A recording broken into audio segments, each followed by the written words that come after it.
I did a video the other day, and in that video, I mentioned that Robert Kennedy Jr. actually said that if he becomes president of the United States, that he would back the US dollar with Bitcoin. I'm gonna go over if that is actually a possibility. All right, let's go right into a little bit of history. I'm gonna condense it like crazy.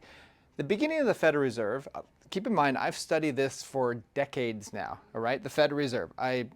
Was fascinated about it when I was younger, and I'm just as fascinated about it today. So when it started back in 1913, the Federal Reserve, the whole point of these global bankers to start this was because they were competing against each other throughout the globe of money, essentially. So what they decided to do is come together, form a kind of a group, a secret group, and they met on this island called Jekyll Island. And what they discussed is, how are they going to take over the global money supply? So what they decided was, hey, let's just join forces. Instead of competing against each other, let's join each other and create this massive central bank of all central banks, essentially. And so that is what happened. So they did this out of gaining control, right? That was a whole point of this, gaining power and control. It wasn't about being rich at that point.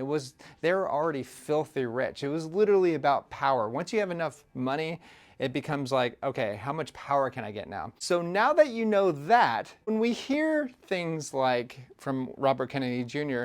that he's going to magically make the Federal Reserve back its currency, the fiat US dollar, to Bitcoin, which is uncontrollable. They do not control that money whatsoever. That just doesn't make any sense, because either he doesn't know how the Federal Reserve acts, like he doesn't understand the Federal Reserve, or he thinks you don't know.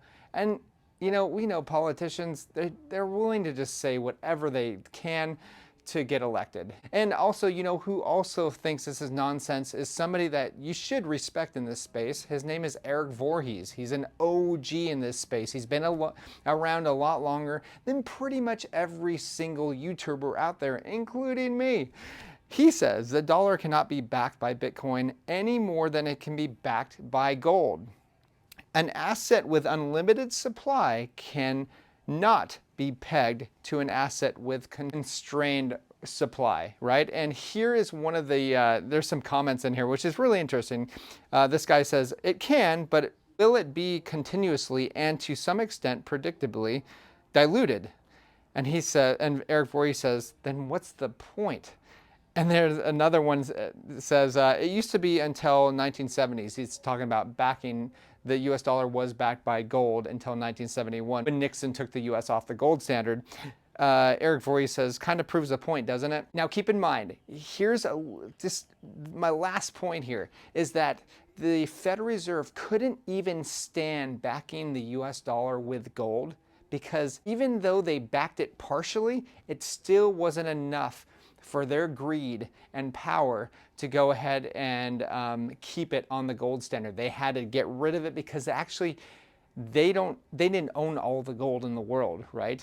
And so they want to own all the gold in the world. They want to own whatever it is that they back the US dollar by. They want to own it fully. And you know what they do own? The US military, which backs the US dollar, and oil. And they don't want to have to answer to anyone. They want to be the standard. They don't want to wonder if they can buy more Bitcoin or not. If they can't own 100% of something, they're not going to back their currency by that, okay? It's as simple as that. It's not, you don't have to have a Harvard degree or anything to understand what these people are about. You just have to understand that they are about power, okay? That's it. Anyways, that's all I have. Please like and subscribe. And if you want, check us down below for our CT Club, where you get to see what we are doing in this accumulation phase. And we've been killing it. All right, talk to you soon. Bye.